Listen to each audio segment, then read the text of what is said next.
ഇയ്യോബ് 23-ാം അധ്യായം 1 മുതലുള്ള വാക്യങ്ങൾ. അതിന് ഇയ്യോബ് ഉത്തരം പറഞ്ഞതെന്നാൽ, ഇന്നും എന്റെ സങ്കടം കൊടിയതാകുന്നു. അവന്റെ കൈ എന്റെ ഞരക്കത്തിന്മേൽ ഭാരമാകുന്നു. അവനെ എവിടെ കാണുമെന്നറിഞ്ഞെങ്കിൽ കൊള്ളായിരുന്നു. അവന്റെ ന്യായാസനത്തിങ്കൽ ഞാൻ ചെല്ലുമായിരുന്നു. ഞാൻ അവന്റെ മുമ്പിൽ എന്റെ ന്യായം വിവരിക്കുമായിരുന്നു. ന്യായവാദം കോരിച്ചൊരിയുമായിരുന്നു. അവന്റെ ഉത്തരം അറിയാമായിരുന്നു. അവൻ എന്തു പറയുമെന്നും ഗ്രഹിക്കാമായിരുന്നു. അവൻ ബലാധിക്യത്തോടെ എന്നെ വ്യവഹരിക്കുമോ? ഇല്ല, അവൻ എന്നെ ആദരിക്കുകയുള്ളൂ. അവിടെ നേരുള്ളവൻ അവനോട് വാദിക്കുമായിരുന്നു.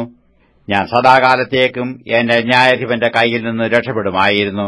ഞാൻ കിഴക്കോട്ട് ചെന്നാൽ അവൻ അവിടെ ഇല്ല, പടിഞ്ഞാറോട്ട് ചെന്നാൽ അവനെ കാണുകയില്ല. വടക്കു അവൻ പ്രവർത്തിക്കയിൽ നോക്കിയിട്ടു അവനെ കാണുന്നില്ല. തെക്കോട്ടു അവൻ തിരിയുന്നു, അവനെ കാണുന്നില്ല താനും. എന്നാൽ ഞാൻ നടക്കുന്ന വഴി അവൻ അറിയുന്നു. എന്നെ ശോധന കഴിച്ചാൽ ഞാൻ പൊന്നുപോലെ പുറത്തു വരും. എന്റെ കാലടി അവന്റെ ചുവട് തുടർന്നു ചെല്ലുന്നു. ഞാൻ വിട്ടുമാറാതെ അവന്റെ വഴി പ്രമാണിക്കുന്നു. ഞാൻ അവന്റെ അധരങ്ങളുടെ കൽപ്പന വിട്ടു പിന്മാറിയിട്ടില്ല. അവന്റെ വായിലെ വചനങ്ങളെ എന്റെ ആഹാരത്തെക്കാൾ സൂക്ഷിച്ചിരിക്കുന്നു. അവനോ അനന്യൻ, അവനെ തടുക്കുന്നത് ആർ? തിരുവുള്ളത്തിന്റെ താൽപര്യം അവൻ അനുഷ്ഠിക്കും. എനിക്ക് നിയമിച്ചിരിക്കുന്നത് അവൻ നിവർത്തിക്കുന്നു.